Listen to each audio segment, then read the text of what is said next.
Welcome to the Sports Ethicist Show, coming to you from the basement of Burpee on the campus of Rockford University in Sportstown, USA, Rockford, Illinois. I am Shawn Klein, the Sports Ethicist. The Sports Ethicist Show discusses the many ethical and philosophical issues that arise in and around sport. You can read the Sports Ethicist blog at sportsethicist.com, where you can also download podcasts of previous shows, subscribe to the podcast, or find links to related information. The Sports Ethicist is also on Facebook and Twitter. You can email the show at sportsethicist@gmail.com. Now, today we have a special guest in the studio, direct from Boston, my good friend Joe Danker. Hey, Joe, how's it going? It's going great. Hi, Shawn. Hi, everybody. So we've been hanging out a little bit. We got a Cubs game tomorrow that we're going to go to Wrigley. So you've never been to Wrigley, right? I've never been to Wrigley, and I am excited for it. Yeah, so it's going to be a lot of fun. So I thought we'd come in and do a show and talk about some stuff. Now, we don't really have much of a plan or an agenda. We want to just kind of see where it goes, see what kind of interesting things we could talk about. We'll try not to giggle and laugh too much. Try. But, two old friends together is might happen. Often a recipe for disaster.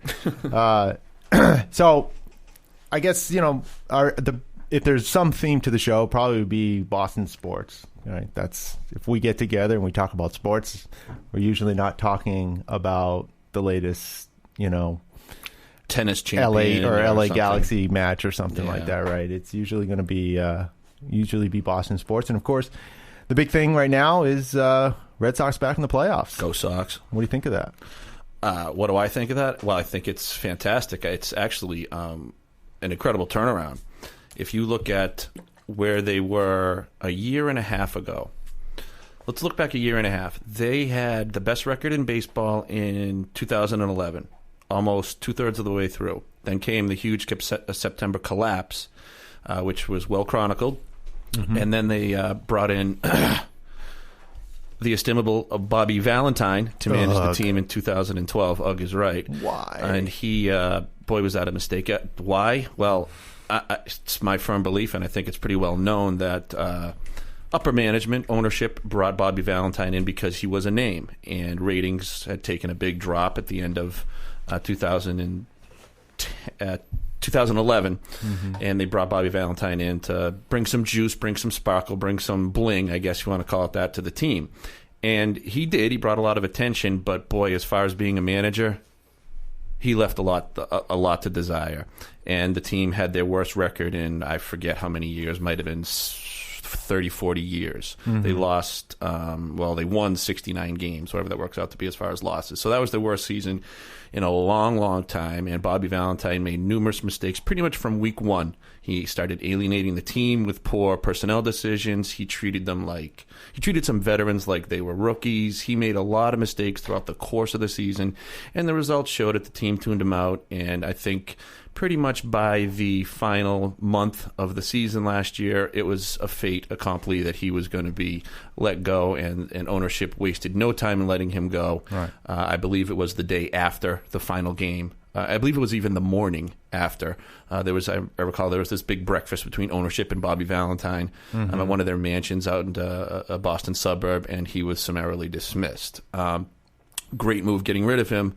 Awful decision bringing him in. So we could sit here and rehash the stupidity of that. Yeah, we could. I don't know how interesting that is anymore. He's long gone, making foolish did you hear it? He said something about criticizing the Yankees about their reaction to 9/11. So this is 12 years ago, and talking, digging up comments about that, and really not even fruitful things to say. So he's an idiot. He's an attention hog. The game has passed him by. Yeah. It was, I think, so you mentioned ratings. I think it actually, I think they wanted Madden from the Rays. Yeah, I believe you're right. And I think that, so they figured bring in Valentine, and then we'll go after Madden. But then Madden got this 3-year extension, so then they're just sitting on Valentine. And it was just bad. Yeah, but what a turn! I want to focus on the turnaround totally. because we could beat that dead horse. But you're right, because they went from having 93 losses last season to winning 93 games this season. Right, an incredible turnaround from last to first, and so partly it's why or how'd that happen? Is it just the manager? Is it the players? Is it something with the players in terms of just their on the field stuff, or is there other stuff going on? Well, I got a few thoughts on that. It's a combination of a few things. A couple of big ones. One, bringing in John Farrell. First of all, he was an excellent pitching coach with the team for many years. But with the Red Sox, right? With the Red Sox, yeah. Right. So he knew some of the pitchers that we still had and knew how to get the best out of them. And he's shown that so far this year. That's a big thing.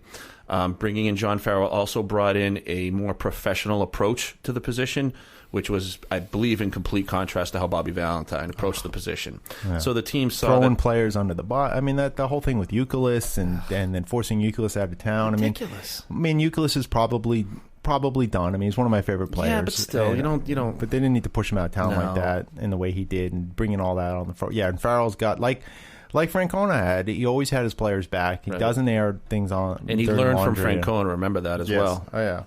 Yeah. So I think that those two big pieces, the fact that he knew the pitching staff very well and he knew how to handle pitches very well, and he brought a huge element of professionalism to the position. That's one big piece, I think. And related to that is the fact that, he brings in, when you bring in a new coach like that or a manager, right, is all the coaches, the assistant coaches, the bench coaches, the other, there's a pitching coach. I don't know these guys' names. Yeah. So, but I mean, and I don't know the how to kind of quantify their contribution, but I mean the fact that they work together in a way that you don't hear in some ways when you have assistant coaches and things like that, and you don't hear about them. That's usually a good thing. Right. Whereas last season with Valentine, you were hearing the disgruntlement. You heard how they weren't having good communication between the different coaches on the coaching staff, and that's just a mess. I mean, you can't win like that. It's an organizational mess. Yeah. So definitely I agree with you bringing in Farrell, who's a guy I think that was on their radar for a while before he left to manage the Jays. I think he was a guy that they saw as Francona's heir apparent. But then he took off to the Rays, which, I don't begrudge him that. You have an opportunity to coach in the bigs, you take it. No, of course. Even if it is with the Rays. Not the Jays. Blue Jays. Blue Jays. Yeah. Did I say the Rays? I did say the Rays. You said the Jays the first time. Okay. So you were right. All right. But then you said the Rays the second time where you were wrong. Yeah. So get it straight. It's Toronto Blue Jays. All right. So yeah, definitely bringing in the manager, the professionalism, and just the right kind of approach, and then just the on the field sort of X's and O's, so to speak, I think is also improved, and working with the pitching. And that was, I mean, I don't want to toot my own horn too much, because you're gonna, aren't you? Yeah, I'm gonna, because I mean, normally I'm such a humble guy. Oh yeah, I know you so well, being humble. Shawn and humble, doesn't go together. Hey. I said in the beginning, I mean, we had conversations in the beginning of the season about, how people thought the Red Sox were going to do. Most people were picking them to come in third at best, and third, fourth maybe. And, and I always said, I said, look, I think that they can be competitive. Now, I don't want to say I thought they were going to do as well as they've done. No, none of us I didn't see that. No, that would have been just Pollyannish, just pure fanaticism. Yeah, right. But I thought they'd be competitive. I thought they had a decent shot at making the playoffs if the pitching staff, if they pitched well. I mean, that's, which isn't, going out on a big limb. Hey, if the team's pitching staff pitches well. But I thought that there was enough going on offensively that if they could get some of the pitching going, they'd be all right and they'd be competitive. And I was right. And look, and you were right. Look at the pitching that they've gotten. Now, Buchholz has had an outstanding season, injury aside. He is 11-0 with like a 1.6 or 1.7 earned run average. 11-0. Well, he was 10-0 before his last start. Then he's 11-0. Then he's 11. Or was that may have been a no decision though? Okay. Either way, I mean, when he's been on the mound, when he's been healthy, he's been the best pitcher in the American League. Okay, so that's incredible. That's an incredible turnaround for what he did last year. Lester has had a bit of an up and down season. Right now, I think he stands at 14-8 or 15-8, something like that, with a 3.7 earned run average. I don't have those exact numbers in front of me at the moment, but they're roughly accurate. Now, Lester started off great guns. Oh, yeah. Started off 6-0, 7-0, and then he kind of got back into nibbling around the corners and being a less aggressive pitcher. But then mid-season made a correction, took a little break around the All-Star break, and he's been pitching fantastic like the old Lester we know since. So if he continues that, that's going to be real. Of course, the biggest surprise, though. What's the biggest surprise? Oh, John Lackey. Yeah. Are you kidding me? The guy, well, his first 2 seasons as a Red Sox, his first season was mediocre. His second season was a complete train wreck. Yeah, and his third season he missed with Tommy John surgery. He was absent. Yeah, and although he was hanging out in the dugout. He was with the team. He was with the team. But this season, boy, he has pitched beyond anyone's expectation. He pitched excellently, and now we have Jake Peavy. So the pitching staff looks prime for the playoffs. I mean, if Detroit has an excellent pitching staff. But Verlander's not Verlander of old. No, he's not. Scherzer is an excellent pitcher, though. Who's the other guy? Sanchez and Porcello. They're all good pitchers. So if you had to pit a pitching staff in the playoffs, one against another, I would take the Red Sox. But it would be a close one between. Right. I mean, you got Lester, Buchholz, Peavy. That's your 1, 2, 3. Right? And then your 4 is probably Lackey, maybe Dubront. Yeah. Dempster, as we were talking about this, was that last night or this morning? I don't know. Yeah, I don't know. But I think it was last night. It might have been. And that Dempster's probably, whether he's not on the roster or not, we're not sure. I mean, but the guy he's a good teammate. It's from everything I'm hearing. Right? It's not like I'm in the dugout, like hanging out with him, like, hey, let's have a beer. But he's he seems like from everything he says, he's got his other players' backs. He works hard. But I mean, from a pitching standpoint, the guy you want on the mound, I don't know. I mean, he hasn't pitched, in a way through the season that I would have him, I mean, as one of your 4 starters. Correct. I would like him there as an insurance policy in a way, perhaps, for a long 7-game series, for long relief, maybe. Because as good as Lester and Buchholz are, I mean, we both know that they can fall apart. They can. So if there's room on the roster, I would like Dempster. He hasn't had a bad season. He just hasn't had as good a season as the other 4 pitchers. So if anyone's going to not be on the roster, it would be he. I mean, he's done what we've wanted him to do for us, which was just to be a number 5 starter. Yeah, come out there, chew up a lot of innings. I don't think any of us really expected him to be, the Dempster of he's not going to be throwing 95-mile beans and dropping curveballs all over the place like he used to. But he was serviceable this year.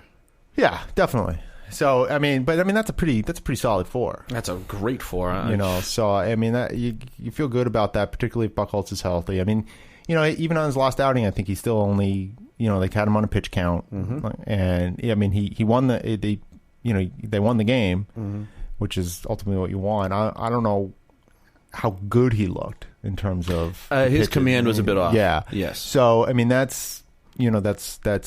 But that's whatever. He's coming back from a major injury. Work through a little bit. Not major injury.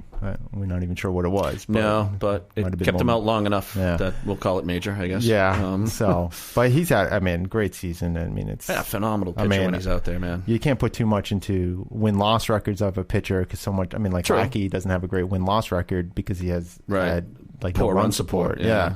But so you got to look more at some of the other advanced metrics. Yeah, walks and hits per innings pitched. Right. Earned run average is still a thing to look at. Yeah. I mean, there's still factors. I mean, I still think that's a good statistic. It's I mean, win losses is so much out of the pitcher's control, particularly now that guys don't pitch full complete games. Right. I mean, you see guys win the Cy Young with like a 14-7 record. You would never see that 15, 20 years ago. It just didn't exist. You had to win 18 to 20 games or 17 to be considered for the Cy Young. That has changed. I mean, because guys don't they don't pitch complete games really anymore. It's pretty rare. I mean, every once in a while, I think Lackey pitched one the other day. But so people will do it. But a guy like Buchholz isn't pitching. They're not pitching complete games. No way. And so a win-loss just doesn't, irrespective of the the things that the advanced metrics people talk about, like the defense behind the pitcher and the run support, that those things are going to determine a win more than you have to separate that out from a pitcher, what the pitcher's contributions are. But the when they're not pitching in for a third of the game, if they leave in the 6th inning, they can get the win. yeah, they have to leave with the win, and you're depending on other pitchers, other players. So it doesn't really measure the pitcher per se. If you have a bad bullpen, well, you're going to lose a bunch of those games. Right? So, Well, your team's going to lose a bunch of those games. You may not lose them personally. Right? You wouldn't. Yeah, you wouldn't get the loss. But so I mean, you have a lot of outings and not have much of a record. Right. So a guy like Felix Hernandez in Seattle. Yeah, I don't think he's even ever won 20 games, but he's won a Cy Young. He never has a great one-loss record because he's pitched for right, and no one doubts for a second that he's not a fantastic pitcher. Fantastic pitcher, yeah. So Patriots, Red Sox should have traded for him, but they've tried. Yeah, I know. They'd want the moon for him, right? I did want to get into the everyday ball players too. Yeah, I definitely want to. I think that's a huge part. I mean, the pitching staff has been important, but one of the ways in which I was wrong, I think, about what I said was, well, look, if the pitching staff stays solid, they're going to have a good season. They'll be competitive. Well, they stayed competitive even when the pitching staff wasn't doing great. I mean, there was a stretch there where the starters were coming out, fourth, fifth inning. The relievers were serviceable, but they, people were talking about, trading for Garza, which, I think we definitely got the better end of picking up Peavy instead of Garza. Garza hasn't done anything for Agreed. For I Texas. like Peavy a lot. Yeah.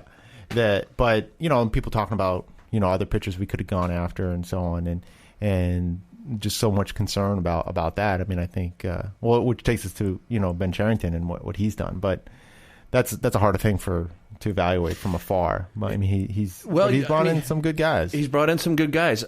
I want to get into maybe some comparisons between this team and the 2004 team. I know that's a dangerous thing to do, but there are some things you can compare. I want to get into the everyday ball players and what they've brought, not only with their performance on the field, but what allegedly they've brought to the locker room. Yeah, I want to list off three guys right off the bat: Shane Victorino, Johnny Gomes, Naps, and who's the other guy? Napoli. Right, thank you, Mike Napoli. Napoli, his performance on the field has been up and down, but it's up right now. If you look at his full season, it's what we expected. He's a power hitter.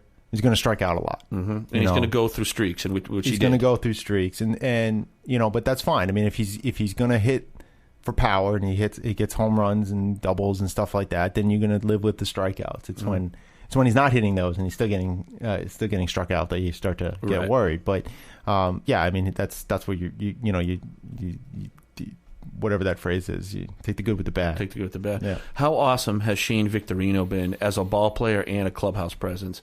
The dude, I want to compare him to Johnny Damon in 2004. He'll throw his body. For better or worse, he'll throw his body all around the outfield. He's made some incredible catches. He saved some home runs, saved some games by catching those home run balls out in right field. Throws his body all over the place, throws his body all over the base paths. Just a gamer. He's been playing, I think, for the past 2-3 months with a bad hamstring, so he's been limited. He's a switch hitter. He's been limited to only hitting from the right side, but boy, has he been hitting from the right side with power for average, hitting in the clutch. So he has been worth every penny of those $13 million we paid him. So great pickup. He hasn't done any of the switching? I know, because I mean, I don't think he hasn't. Yeah, because I know when he came back from his injury, he was just hitting from the one side, and there was talking about what and some were saying, well, no, this is it. He's not going to switch hit anymore. He's just going to do this. And I was like, no, he's going to work it in, and he kept talking about working it in, but I don't think he has, dude. Yeah, okay. I think he's been batting strictly right. Well, I mean, it's working for him. Hell yeah, it's working. Well, what's interesting about those three guys is those off season acquisitions. Were not necessarily inspiring. You weren't like, wow, they because we dumped all that salary last year. So people are like, what are they going to do with all this money? What are they going to do? And they pick up, Noam's a utility outfielder. Napoli seemed like he's on the tail end of his career. Solid power hitter, nothing. Yeah, great. But... and then Victorino, who has injury issues. Not been recently. A good ball player, but not someone who you think is gonna light the world on fire. Yeah, and so it wasn't. And I don't think anyone was like, "All right, yeah, here we go." Right. It was more like, right. It was a lukewarm reception. Are they gonna get anybody else? And look at what they've done. And and there's the on the field things that you were talking about, like saving, turning home runs into outs and stuff. That obviously, in some ways, is the main factor, but. There's something else about this ball team that is giving them a different feel. Well, okay, they're all growing the beards. Yeah, right? The crazy beards. The crazy beards. And whenever someone has a walk-off home run or a home run or a big hit, they pull the beard at the dugout, and that's great. And I think the leader behind all that is, and this guy has probably had the least impact on the field, but the most impact off the field is Johnny Gomes. Yeah. He seems like just a gamer, a ball player, a leader in the clubhouse, and I'm going to compare him to someone from the 2004 team, Kevin Millar. Okay. All right. Kevin Millar. Yeah. I heard you the first time. No, I that's good because at first when you compared Victorino to Damon, I was thinking I would have gone Gomes to that. But then now you say Millar.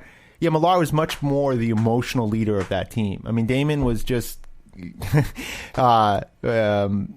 just doing. He was just crazy, right? Yeah, he seemed crazy. They had the crazy long hair, and he's just. And that's this year's equivalent is the beards that everybody has, right? And yeah, I see Gomes as Gomes. Oh, thanks for the correction. Now, 20 minutes into the show, Gomes. What am I saying? Gnomes? You're saying gnomes, like little garden gnomes. Well, that's how you spell it. Really? No, you spell it with a G. Right. Garden gnomes are spelled with G's. Yeah, but it's G-N. His name is just G-O-M-E. There's no N there? No, I'm pretty sure there isn't. Wow. Do I have to give back my fan card? No, not yet. Unless you do it again, then it's a major slip now that you've been corrected. It's embarrassing. All right, so Johnny Gomes is done. definitely the emotional leader of that team. In the same way that Millar was, right? I mean, he just and I love Millar even now. I do too. When he comes on the radio and talks to Mutton Lou he's still the same guy. Yeah, and he's just there's just no bullshit with him. He's just straight he tells shooter. it like it is. I love it. And I mean, I don't know if Gomes has that kind of personality, but it's that there's that energy that is there with this team that you need. I mean, you need it to get through 162 games. I mean, there's that. I mean, otherwise it's just a grind. But then it makes it, as from a fan's perspective, just a lot more fun to watch this team. And and then it's fun too because of that energy, because of that feel of this team. You don't feel like they ever give up. I mean, they down. I mean, how many comeback games have they had? I mean, a ton. They come back. 8th, 9th inning. They just work their way back in. They never feel like they're really out of the games, and that's huge and that's important. I mean, just looking back to the 04 team, the comparisons can be strained here, but that was something about that team. They never felt like they were out of things, and you need that if you're going to get through 162 games. If you're going to get through 3 levels of playoffs. So we've got those 3 guys contributing on and off the field, like we've just discussed. Now we also still have. Let's not forget we've got Dustin Pedroia, who's probably the real leader of the team day to day. Okay, if there were a captain, it would most likely be him. Yeah. He's like the baseball leader. Right? He's not the emotional leader of the team. He's not the emotional leader of the team, but that's a good way of putting it, Sean. Yeah. He's the baseball leader of the team. He's having another excellent season. Fantastic. Plays hard every game. He's probably going to win another Gold Glove. Don't you just love watching him? Like even on a walk, he just hustles it out to first base. I mean, he's the kind of ball player that you want your kid to be. Like you want to start a team around a guy like Dustin Pedroia. Just so scrappy, and he just runs out everything. So we've got that stops. in place. We've got Jacoby Ellsbury, who's right now injured, but was having another excellent season as a leadoff hitter. Was going to lead the league in stolen bases. Was getting close to 100 runs scored, batting about 300. You think he comes back, or is he gone? After the season, I think he's gone. Actually, I think Jackie Bradley Jr. is the leadoff hitter of the future. Yeah. Well, I mean, the Sox are in a position to move on from him. They are, and I mean, as much as I want to keep him around because of his talent, and so on, and he's just he's part of the team. He's been a part of the team for a couple of years now, but I just. When you have Scott Boras as your agent, you're going to want top dollar. And frankly, I mean, as good as he's been, he's like a Ferrari. He breaks down. He'll give you a thrill run through the valley. But do we even know that he's a Ferrari, though? I mean, he's had pretty much one fantastic Ferrari-like season, and then the other ways, I mean, he's been a good car. I mean, he's been more like maybe I don't know. He's a Corvette. Okay. All right. I mean, he's a high all right. He's a high-performing ball player that breaks down too frequently. Let's put it that way. And when he breaks down, he seems to be very cautious to come back. So, worth a lot of money, No. In the long run, big contract, no. Well, and like you said, Scott Boras's agent, they're going to want a big contract. You know, I wouldn't mind. Well, it's not my money, so I don't care. Right. If it's a lot of money, it's the length of the contract that scares me. I agree. 100%. And I think that they're going to go for a long contract. They're going to want. Try for 5, 7 years, 8 years. Yeah, and that's too long. I mean, a 4-year contract. That's, I don't know. 3-year with a 4-year team option. I mean, that's not going to happen with Boras, though. Right. It's not. I mean, if it's 4 years, I mean, it could be a ton of money. You know, if it's, it's not the money because the Red Sox have the revenue. They can support that. But long term, I mean, like, you know, it just can kill you to have that kind of long contract in baseball when you can't do anything with it. Hey, look, if they look at A-Rod and Pujols. I mean, you know, forget it, cripple you. Yeah. If you could get him for 3 years, guaranteed, 13, 14 million a year, with a 4th year at 15, team option. Even 3-4 years at 15, 18 million a year. If it's a short contract, I don't care about the money either. It's right, not mine, I mean, you're right, but I don't think the Red Sox are going to pay that kind of money is what I'm saying because of his ability or his inability to stay or to prove that to stay that he can play 162 games. Yeah. Right. So but they've had him performing at a very high level this season. No, he's had a good season. And we cannot forget to mention the granddaddy of them all. Papi. Big Papi, who's having another at age whatever. We'll say 37. Do you think he's illegally enhancing in some way? That's a tough question to answer. I'll put it this way. It is shocking to see someone at his alleged age of 37, or is it 36, whatever it is. Those Dominican ages tend to be a little iffy. To be having the season that he sees. He's getting another 30 home runs, close to, if not more than 100 RBI, bat 300. His bat speed was measured at faster than ever in his career at one point about a month and a half ago on one swing. So to see that happening makes you wonder. It begs the question that you just asked, Sean. Well, actually, it doesn't beg the question. It raises the question. Did I use that incorrectly? Well, you use it in a way that's fairly common, but as a philosopher, I have to object to that because begs the question means a circular argument. So yeah, it's kind of a peccadillo of mine, a little pet peeve that we'll keep it. No, you gotta cut that. No, I'm gonna keep that. Fine, whatever. It's important. It drives me crazy when people say "beg the question" when they mean it raises the question. You know, you've corrected me on that in the recent past too. Have I? I correct everybody on it because it drives me crazy. But I'm in the losing minority on that. So go ahead anyway. Make your damn point. My thought is that I wouldn't be surprised if he is doing something to keep himself performing at this high level. Now his reported age is 37. Reported age is 37. Yeah.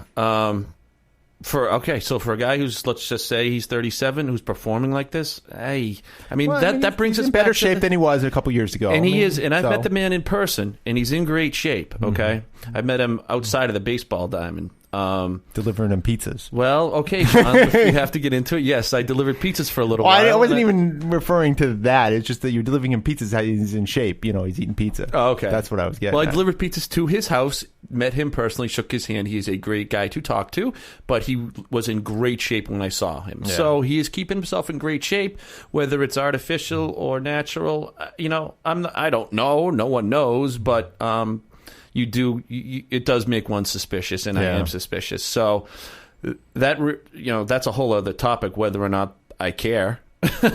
I actually don't, to tell you the truth. Well, I mean, only so far. We've talked about it. I mean, the thing that bothers me is that it's clearly against the rules, and you're going against the rules that you've agreed to. In and of itself, it doesn't bother me. Like, I don't think there's anything inherently wrong with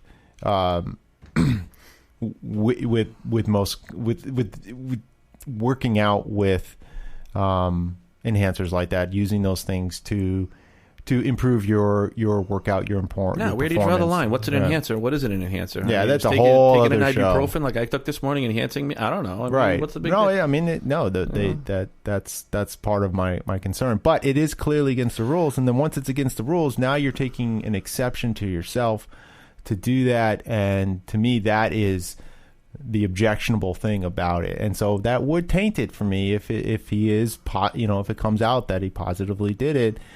Is it going to taint it to a point that I'm gonna not be a Red Sox fan or not be a big Papi fan. No, depending on if he comes out with the chintzy apology or whatever like Ryan Braun did, and that's gonna make him seem less like a guy that I want to support. But I don't see Big Papi doing that. I mean, if he tests positive, I think he'd own up to him and be like, or he'd figure out a way to. Well, I didn't know it was something in Dominican Republic that they gave me in a shake, and I don't know what it was. Right? Wasn't that his excuse for the 2000 yeah, it was something kind of lame, and he said he was going to get to the bottom of it, and nothing ever came. Yeah, of that, the search for the one-armed man. Yeah, right, exactly. So, so I tend to be a little bit, as far as it being breaking the rules, as Sean's mentioning, I tend to be a little bit more of a rules are meant to be broken kind of person in some ways. So I'm not too concerned about that either. If he did test positive and all that, yes, it would be tough to take, and it would be a hard error in Boston sports to deal with all that. But cross that bridge when we get to it. As of right now, everything is fine. He's playing really well, and we are suspicious that he might be taking something. At least I am. Everyone seems suspicious of him. Right. I mean, the famed journalist for the Boston Globe, Dan Shaughnessy, is super suspicious. Do you call him a journalist, or is he just a hack? Okay, he's probably a hack at this point. Columnist, I guess, might be the more appropriate term. He's a columnist. He's not a journalist. No, he's not a journalist anymore. You're right. I can't stand his columns.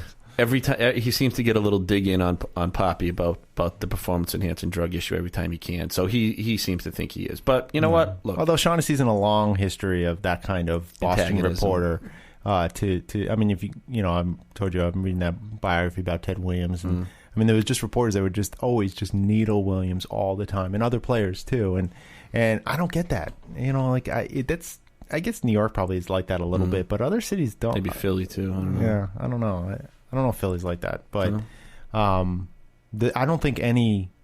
My feel is that most cities don't have that kind of antagonistic relationship between the media and their stars. Most cities don't. I believe right. where our media seems to go after the stars with a kind of relish that you just don't see in other places. Other places seem to protect their stars. Maybe they go after other facets of the team and critical of the team, but our team goes after the stars. Do you think it's because the media and the fans raise them to such a pedestal in this town that they want to knock them down then?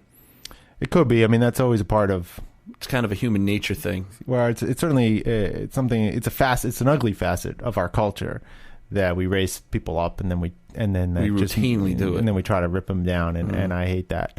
But that does seem common, and Papi's been able to resist most of that. I think mostly because of his personality and just lets it wash right off of them. And a lot of guys can't, which kind of takes us back to talking about the Red Sox and the difference between this season and last season, because you had some guys that couldn't seem to take it in Boston, Crawford and Gonzalez. Those are such a bad. Those two guys were a bad mix for the Boston market. Yeah, I mean, I think individually maybe they would have been okay.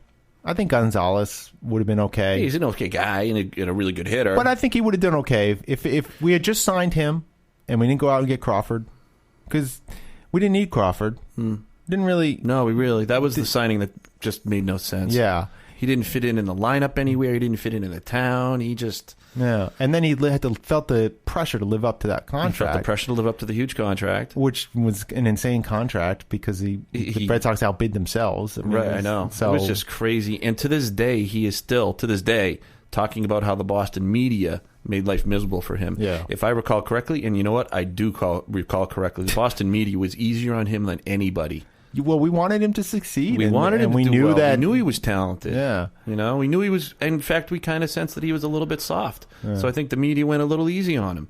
For once, they actually went easy on somebody, and here he is out in Los Angeles saying how the Boston media tore him apart. That's not how it happened, Carl. It would be really, really interesting if we get a Dodger-Red Sox World Series. It'd be fascinating. The storylines, the narratives, the trade that, it'd be even better if Beckett was pitching. But he's hurt. Ugh. So, I mean, the dirty dog Beckett. Lazy. Jerk. Did seem that way. It's hard. I mean, was he lazy? I don't know. Do you really? You don't know that. I mean, I don't know it that, wasn't but he sure working. gave off the impression that he was Yeah. enough times for it to stick. And it just wasn't working anymore. No, it wasn't working anymore. I had a few great seasons here. I had one great season, won us a World Series, but after that, boy, I just lost taste for him quickly. You know, you got to give Cherington credit for pulling the trigger on that trade. Oh, great move. You know, because that was risky. It was very risky. You know, to dump all that salary, to trade, Beckett, who was a marquee guy, these guys that they just brought in, Gonzalez and Crawford, to turn around that quickly and say, yeah, it was a mistake. Although I think they would have kept Gonzalez if they could, but that was they tried to actually, but Los Angeles insisted. Yeah. And I think it's better for Gonzalez to be in Southern California. He's more happy there. Agreed. Happier.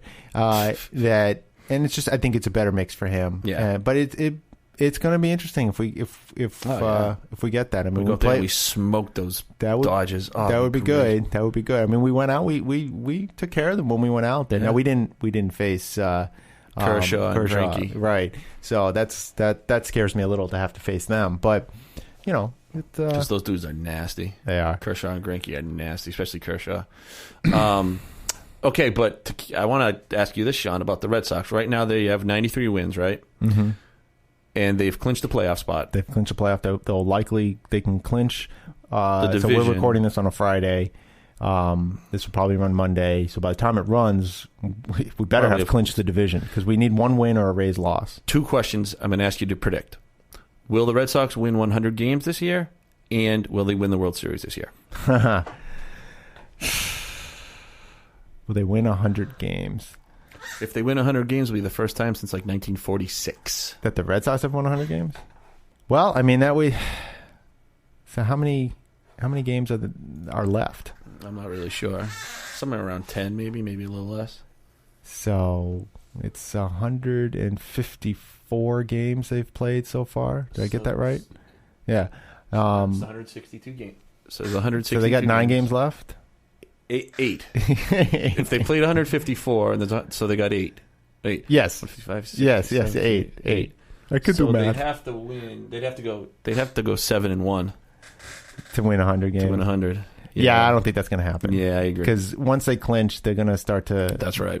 Maneuver things around for setting up for the playoffs. So they're not going to win 100 games. Okay, how about the World Series?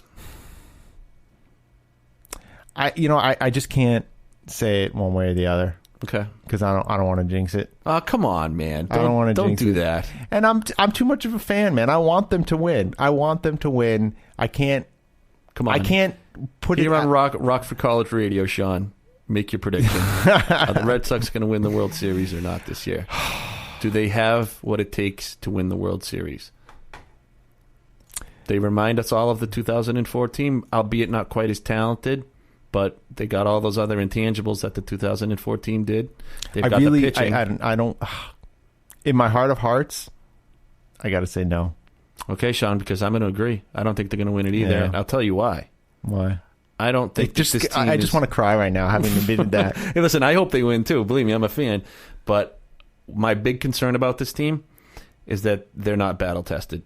They have not, like the 2004 team almost made it to the World Series in 2003. Remember the big Grady Little leaving Pager win too long against the Yankees, the Boone home run. Yes, I remember that. Yes, okay. I don't need a reminder on that. Okay, so that team was battle tested. All right, so 2004 is a different situation than 2013. 2013, this team's got a lot of intangibles and all the stuff we just discussed, but they don't have the playoff experience necessarily. Some of the players do. They have the players on the team. I mean, they have not been through a playoff series. This team as constituted right now. Yeah. So I think they may go deep, but I do not think that they will win. They may even make the World Series, but I do not think that they will win it because they're not battle tested. They don't have that playoff experience.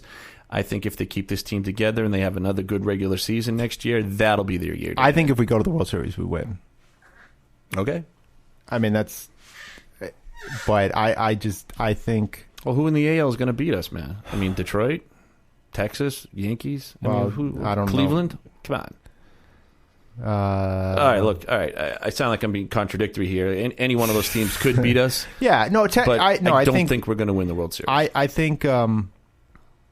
I mean, the A's have been playing some great baseball. Oh, yeah, the A's, that's right. You know, the Tigers are a good team. Now, we'll probably get the top seed. Mm-hmm. So then we'll have to play, and then we'll play the winner of the play-in wild card game, which probably, I mean, that's still up in the air. I mean, that could be Cleveland, that could be Texas, that could be the Rays. I mean, and you still have KC and the Yankees kind of hanging around. Yeah. Maybe even the Orioles a little bit. I mean, I tell you, I mean, the Orioles would scare me in the LDS. Yeah, they've had our number for a couple of years now, and they just beat us a few days ago. I think we could take care of business with the Yankees in the ALDS. I believe we could. I don't want to face them. I just, have them sort of like kind of sneak into the playoff. Like it just. Oh no, I'd love it. I'd love it because we will beat them silly. I know they don't have the team. They don't have the heart. We've kind of had their number for a while now, but I just. I wouldn't want to. How awful would it be to lose to them in the first round? I'm going to say not so awful, Sean, because this is not the Red Sox year to win it. It would hurt to lose to the Yankees. I know, but not to the Yankees. Anybody else? Fair enough. You can't ever lose to the. No. I hear you. Oh, that'd be awful. To this all right, failing, dying Yankees team. Are you kidding me? All right, you know what? That would be pretty awful. Oh, that'd be awful. A team that shouldn't even have made the playoffs and they kind of sneak in on the wild card. Ugh. All right, well, don't get me down about something that's not even happening That's yet. what's going to happen. I know it. The Orioles would scare me. The Indians would certainly be interesting with the whole Francona. Without a doubt. The Rangers, they haven't been playing well. Nah, the Indians would scare me. The Rays often have our number. Yeah. Their pitching scares me. Yeah. So. Hey, look, I mean, any team can beat any team, but. Royals, Pirates, World Series. Royals, Pirates, boy, oh boy, how things will have changed if that's the case. My good. Two sisters of the poor playing for the World Championship. That would be awesome. That would be awesome. It would be really crappy to watch, but that would be awesome. Yeah, there'd be like 14 people watching it every night. It'd actually be probably pretty exciting baseball to watch. It might actually be good ball, but the ratings would be crap. Oh, God. So, and then, Detroit, I mean, those teams, I think if we can get through those teams, and then when you have, you on the other side, the National League, the Dodgers are obviously solid. They got the pitching.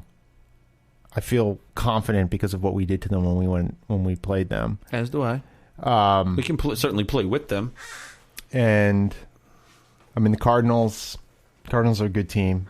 They have good pitching. Yeah. Outside of that, who else in the National League really would stand? Pirates have been good, but so your point that if we do make the World Series, we win it, huh? Well, not automatically, but my feeling is if we get to the World Series, then this is a team that I would feel comfortable saying could win the World Series. You know what I mean? Okay. I think it's a fair argument. Yeah, it's kind of a stupid thing to say too, though. If they get the World Series, obviously they have a chance of winning it. But you either got to if they get to the World Series, they're going to win it. Yeah, that's my claim. That's my claim. Right. I think if they can get through the American League playoffs, then it's a team that I believe could compete very well against either the Cardinals or the Dodgers, who are the teams that I would think. I will say this: if the Red Sox make the World Series and they face the Dodgers pitching with Kershaw possibly going 1-4-7, and Greinke going 2-6, 2-5, we do not win the World Series against the Los Angeles Dodgers. Really? Just because of their outstanding pitching. Kershaw is a once-in-a-lifetime kind of pitcher, and Greinke is nasty. So, and they've got another guy out there, I forget his name, who's really good too. So I think just by virtue of their pitching, they're going to shut us down, and their pitching is the only other staff that might be better than ours out there. And now, of course, I'll say that. That's my prediction. That's all. I didn't mention the Braves, who we're going to see tomorrow. Yeah. I guess, I don't know. The Braves, I always feel like they're just... They win their division, and then they don't do anything. Yeah. They've been doing it for 20 years now. Well, they've won one World Series in 20 years. I don't know. The Braves are the Braves. Yeah. That would be an interesting World Series, though. Why? Well, because they're the old Boston Braves. That wouldn't interest you at all? Not at all. Really? I wasn't born then. I know, but sure, I guess just Boston from a baseball historical... My dad might be stoked about that. My mom would be interested. I am not. Were they Braves fans? My father was, yes. Was he really? Yes, he was. That's awesome. Yes. That's so cool. Yeah, it's kind of cool. There was almost the Braves Red Sox World Series in the 40s. Really? Yeah. I have to ask my dad about that. And the Red Sox, Cleveland ended up winning. It was towards the end of the season. There was like 3 teams: the Red Sox, Yankees, and Cleveland. And I think Cleveland ended up playing the Braves. I think, but I don't know. It was like in the 40s, so I have no idea. So you really have no idea? No idea.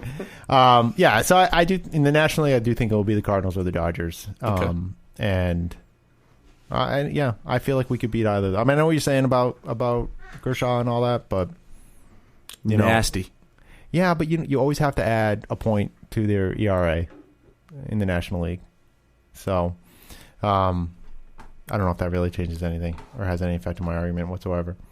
I just feel like if we get through the American League, I don't think we're going to get to the World Series. Okay, we can agree to disagree. Sure, right? Now that's on record. Yep. Gonna hold me to it. Yep.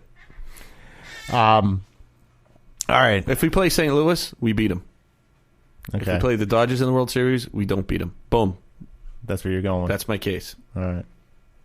Who do you think is gonna? If the Red Sox don't make it to the World Series, who else do you think would be there? Detroit. You think it's Detroit? Okay. Because they got the hitting and they got the pitching. All right. And they got the coach. Yep. You want to touch on the Patriots? Yeah. Yeah. All right. You seem unsure. No, I'm not unsure. All right. Well, I'll be honest. Yeah. I'll be honest. The season has just started. Yeah. I only saw the first game. The second game, I did not see the Jets game. So I don't have a ton of knowledge. That was an awful game. From what I've heard, yeah. Although I do think, this is not an original thing to say. The Thursday night games are awful. And I wish they wouldn't. We were talking about this earlier. They only on special occasions, like the Thanksgiving games. They're just the teams aren't ready. They're not prepared. They play terrible. They've just played 4 days ago. Forget about it. Yeah, it's awful. Knock it off. Stop. I mean, even last night's game wasn't very good. I mean, the Eagles didn't look good at all. Yeah, how about that high-flying Eagles offense? I know. Yeah. Well, we'll see. I mean, they still have time, but I just don't think that's going to work. Because maybe with a different quarterback, I just think Vic is just not stable enough. He's going to get hurt.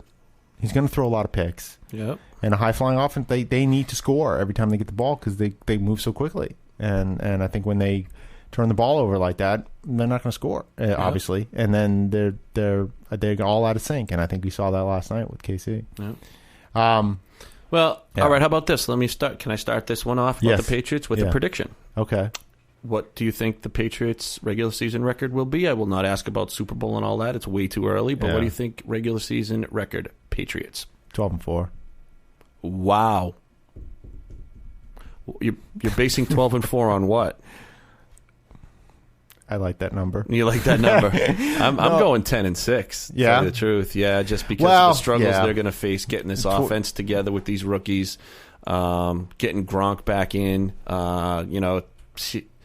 50-50 right now that he might play this Sunday. We're playing a tough team in Tampa Bay.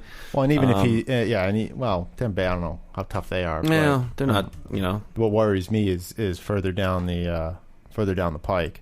Coming up. Yeah, because then we have Atlanta, and they're a good team. Look, that's a loss. Yeah, that's probably a loss. Then we play at Cincinnati. We were talking about that earlier. Yep, I think that's a game we win. You think that's going to be not as easy as I think it's going to be? Yeah, my reasoning is completely insubstantial in that Cincinnati is a losing franchise. Okay. Well, I think like we were saying, mistakes. Belichick, they're Lewis, poorly coached. Yeah, I don't. That's a little harsh. They're weakly. It's a little harsh. Marvin Lewis has never been a great coach. But so that troubles me. And then you got New Orleans. We got 3 really whatever we think that might actually come out with Cincinnati. We got some tough games because then we got New Orleans. That's tough. So we got these 3 games that are going to be really tough after Tampa Bay. So the next 3 weeks are tough. So we could easily be 3-3 at the end. We could easily be 3-3 at the end of that. And if that's the case, then 10-6 looks a heck of a lot more realistic. Yeah, when for 3-3, we're probably not going 9-1. Yeah, right. Because then we still have Denver, right? Now I think we have Jets, Miami, Pittsburgh, Carolina. I think those are all wins, not easily wins.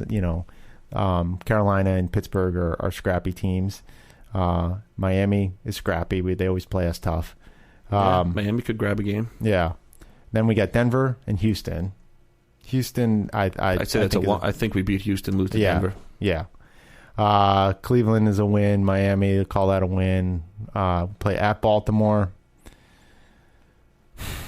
I think that's a win. What week is that? That's week 16 or something. All right. Well, one thing that is a hallmark about the Patriot teams, they get better as the season goes. So those late season games that look tough right now, keep in mind we're going to be playing our best at that point. So we're going to have Gronk back, hopefully fully healthy, and anywhere from 10-6 to 12-4. I think is 12-4 is probably unrealistic. Not unrealistic, but I think they'd have to really get it together more quickly than we're expecting. Yes. Amendola will have to be healthy. Gronk will have to come back healthy, and if those things happen, if Gronk comes back this week, next week, and can be 70% of what he was, and Amendola only misses a couple games, then hey, all right. And these receivers, at least one of them, learns how to catch a ball, right, or be in the right place at the right time, right, and Ridley doesn't, stops putting butter on his hand exactly before he carries it. Then that offense gets back to where it was, where it's going. And 30, Vereen 40. comes back in a couple of weeks. If all those things fall into place, this team could go 12-4 and be an excellent ball club again. If not, then we're looking at every one of these games could be a dogfight. And in the NFL, the margin of error is so slim that we could be dropping games here or there. So, but the nice thing is about being in the East is we're gonna win the division. Yeah, we are. we may lose one to Miami. We may drop one to the Jets. No, we're not going to lose to the Jets. All right. So we may lose one to Miami. We're still going to win the division, right? I think the only division rival we have a chance of losing against is Miami. Right. Just because they always seem to play... Well, all the division rivals play us tough. Yes, but Miami plays us toughest, and they're the best of the three. And we always lose when we go down to Miami. Brady never, ever, he always ever has a bad good game down there, I know. Always. I don't know what it is. It's just the heat or something. I don't know. But he's a California boy. It shouldn't bother. I know, right? Maybe it's the humidity. Maybe it's the party scene. Brady. He's out there tearing it up at night. Yeah. Right. With all the models. God, what I want to go off on a Tom Brady tangent for just a second. What an incredible talent we have been able to enjoy here in Boston over the past... Well, we're not actually in Boston right now. Fine. Up in Boston for 12 years with Tom Brady. Yeah. This guy has not only awesome. has he been arguably the best quarterback in the league over the past 12 years, he's also been a fantastic off-the-field guy. We've never heard of him getting in any real trouble. He always says the right thing. He always says the right thing. He's a great team leader. The thing he's that still causes... playing just as well now at age 36 as he was. And the only thing that he's seems playing to cause... better than he was when he was 25. Probably. This guy is just incredible, and we have been blessed to have him. We've been lucky to have him. 5, 6, 10 years from now, whatever it is, when he's gone or when he's still part of the organization, but he's not out there, under center every Sunday. Yes, I did just whimper. And I'll be whimpering too when the time comes. Yeah. We're going to look back and say, wow, we got a chance to watch the greatest. Yeah, absolutely. No, greatest, that might be arguable. But if he wins one more, he will be the greatest. Okay. He'll have all the stats, man, and he'll have four championships. That will make him the greatest. All right. Assuming Manny doesn't rattle off 4 in a row here. Okay, well, which isn't going to happen. Because Denver's going to fold. Yeah, he can't. They're going to fold. I hope you're right. I am. They always fold. Besides, Manning has a well chronicled history of coughing it up in the clutch. Yeah. Brady does not, so that's going to weigh his candidacy down. Well, Denver looks unstoppable, but it's September. But it's week 3. Right? Exactly. Let's see how they look in December. If you're going to stack rank historical quarterback, who's the greatest? You go Montana. Right now, you go Montana Brady. You just do. I'm sorry, you do. And I'm a homer by all stretch, but you know what? It's a great argument. Go bring on the arguments. I'll argue Brady is number 2 right now any day. I could even make an argument for him number one, but stats are inflated in this day and age. Montana was a fantastic quarterback back in the day. Yeah, it's to compare those errors pre salary cap. It's not fair. Smaller league, and all. It's just in some ways, which I think points to Montana being better. But at the same time, I mean, this league is structured now to prevent you from being great for a long time. Right. And the Patriots have been great for a long time. And, in all of Boston sports. Mm-hmm. Right. I mean, we've this last 15 years has been unreal. And now which is so funny and annoying to listen to Boston radio. Oh, and because they don't appreciate it. They don't appreciate it. They're calling, we haven't won since 2007. Yeah. But when you look at the number of championships we've had, the number of times we've been in contention, the conference championships that we've been in, across the board, a wealth of riches. It's unreal. The Patriots, the every Red year Sox, we got something. The Celtics, have been good. The Bruins have been great lately. We didn't even talk about them. I know. And even the Revolution. I mean, they're not great right now, but in the early part of the century. They went to like 3 or 4 of the MLS Cups in a row. They didn't win them, but I mean, they were in contention, and there's no debate out there that Boston has been the best sports town to be a part of over the past decade plus. Well, there's no debate when you're from Boston. No, there's no debate at all. Find me name a city. Well, New York. What? The Giants won a couple. Yankees won one when 2008 or something like that. That doesn't even compare. Yeah. What about like Pittsburgh or Pittsburgh? What they won? The Steelers won 2. The Steelers won 2, and the Penguins won 1. I think Pirates win 2. The Pirates have a winning record. The Pirates have lost 100 games every year up until now. That does not count, Sean. What else do they have? Nothing. Yeah. What else? The Marlins? No, come on. The Marlins are in Florida. The Miami because of Tucci. No. Miami, okay. Yeah, but no, none of that adds up to what Boston has accomplished. No, I think across all the sports, and then the Los Angeles though, the Kings and the Lakers, but again, they don't have a football team. But they don't have a football team. But you have USC, which is kind of their football team. Okay, fine, but none of it adds up to what. But no one in LA cares. That's true. So it doesn't. It's true. Sad but true. Yeah. Although you know what, they care about their Kings and they care about their Lakers. Well, they do. Yeah, but there's so much else to care about out there that their attentions are divided. Not like Boston. They're a little goofy out there. You're gonna get hate mail from LA, which would be awesome because that means someone in LA is listening to the show. Yeah. Kobe's a punk. What? Kobe's a punk. Yeah. The Celtics aren't going to do much for a little bit here. No, it'd be interesting to see how the new coach does. I'll be curious, without a doubt. I think we all will be. The Bruins look to be as competitive as they've been.